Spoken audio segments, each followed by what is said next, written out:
Theater of the Mind or Maps and Minis? Which should I use in my game? Each of these two styles of games have long traditions in the history of role-playing, and each have their own advantages and disadvantages. In this video, I'm going to explore those advantages and disadvantages so you can decide for yourself whether Theater of the Mind or Maps and Minis will work best in your game.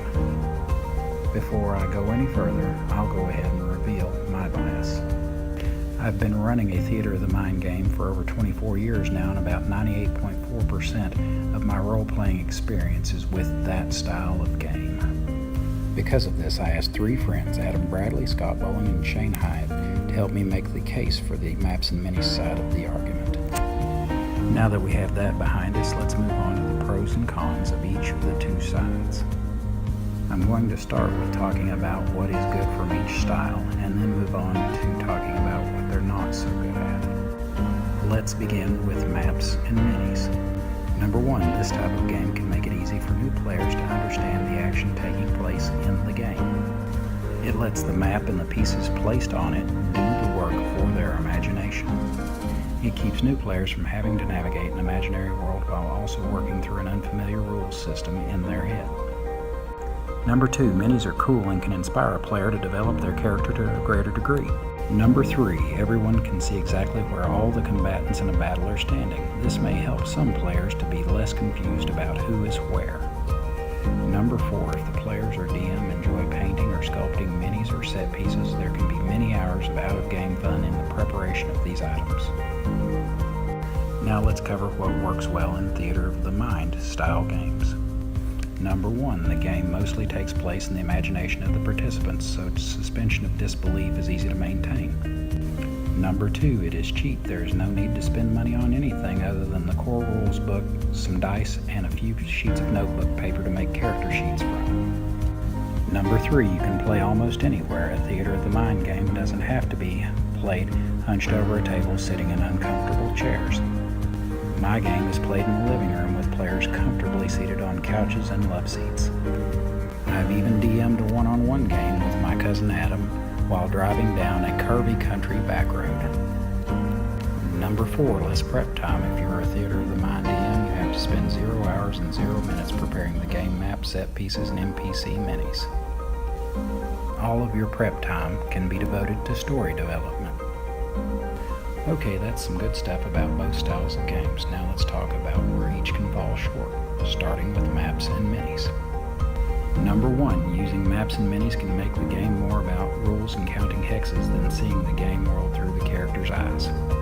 The cooler the setup looks, the more likely the game will devolve from a role-playing game into a tabletop battle game. Here's one example. I saw this post on the 5th edition D&D Facebook page. The poster asked for help settling an argument between himself and one of his players. The DM, Example 2, thought that the grid restricted where a lightning bolt spell could strike to 8 straight line paths radiating out from the caster. While the player, Example 1, well, I'll let the picture speak for itself on that one. The point is, this group had their heads so far into the grid that it ceased to be a role-playing game and had become a board game. This is an extreme example, I know. Still, if the DM describes a black-clad warrior approaching a player character with a sword drawn, that character's player should be thinking of something like this, not something like this.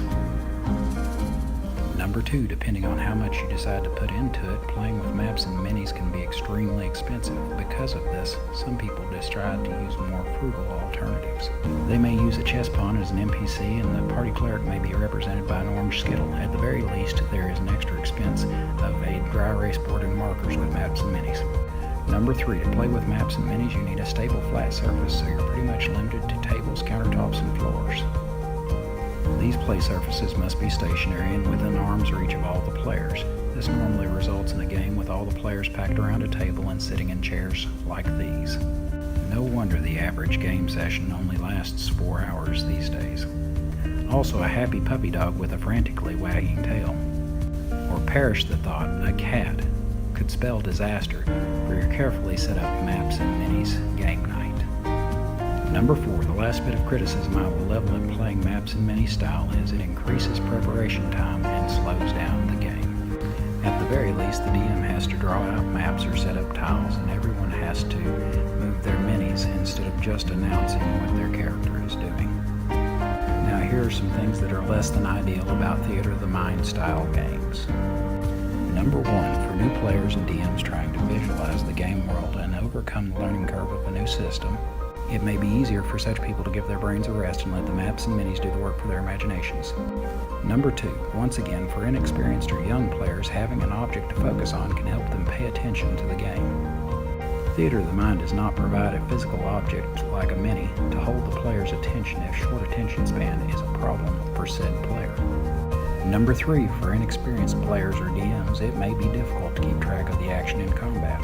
This may also apply to players and DMs who have gotten used to playing game systems that encourage heavy use of maps and minis.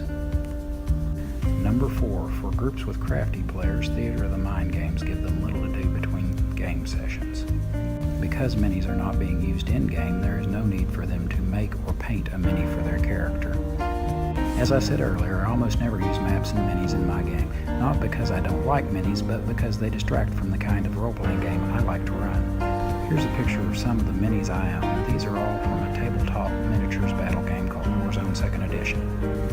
The last time I used minis in my D&D game was about a year ago. I bought about 50 Reaper Bones minis, used some old Alpartha minis, and even sculpted a few minis for the PCs in my game.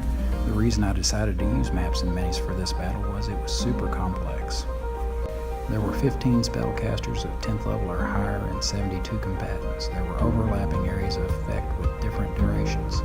This battle is a perfect example of one that maps and minis are essential in. Having said all that, if you like playing or running games with maps and minis, there's nothing wrong with that. We play these games to have fun. I hope if you are new to RPGs that this video will provide some insight that will help you decide what kind of game will be best suited for you.